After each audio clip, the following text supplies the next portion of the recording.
Some of Pastor Bruce's teachings were a little unorthodox. Is this of God or is this of the enemy? Is this right or is this wrong?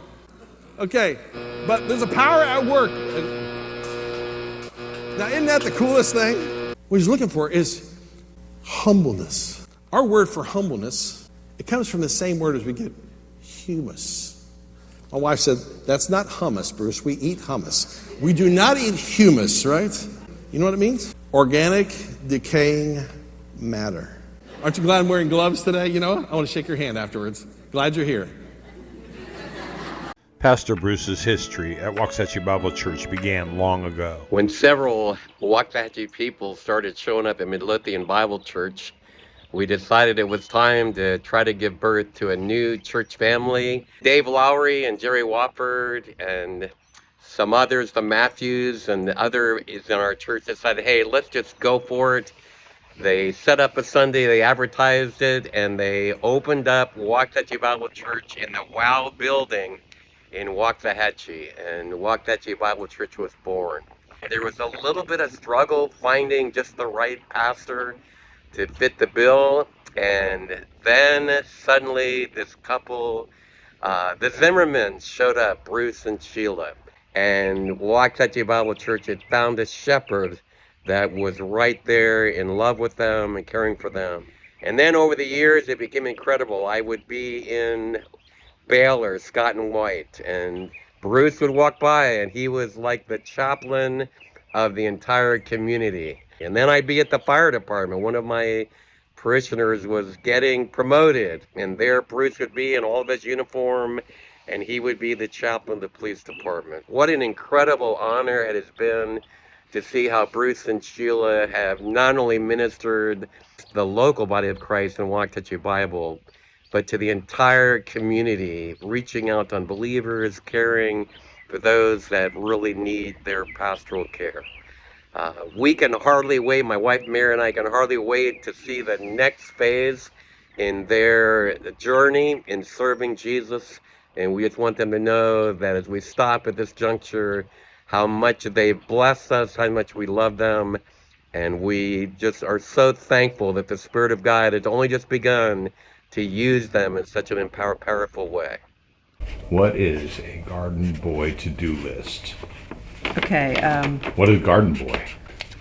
He was helping me in the garden one day, and he says when we got inside, I said, I thought I said it to you outside. I looked over, he was digging a hole for me. I said, I'm so glad I have a garden boy. And he says, a garden boy, you know. So here's my garden boy to-do list. Let's see, we'll zoom in on that. Okay, but this says build greenhouse, paint trim, fix trim on, I won't read all these. You can just see, I can say, look, I have some more on the back. And don't worry, we've got room to fill in more.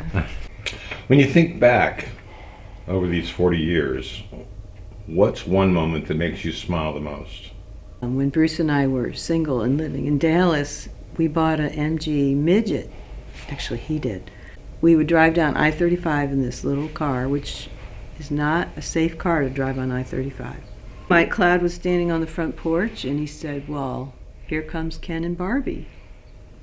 So, I can believe it. I didn't hear that, but I was told that story, and I thought, that's a good one. I wish I had time to show it all, but this little clip is just a glimpse. A small piece of the kind of servant Bruce has been, from baptisms to funerals, hospital visits to homebound prayer, weddings, fire station devotionals, even behind prison walls. If someone in this community needed Jesus, Bruce showed up.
Bruce isn't passing a baton, he's handing over a trowel.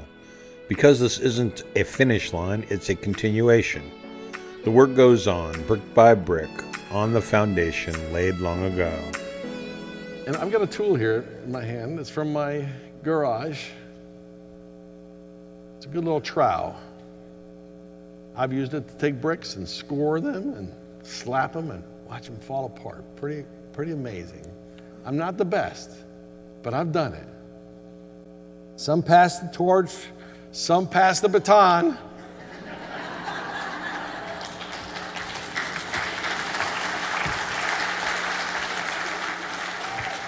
I'm passing the trowel.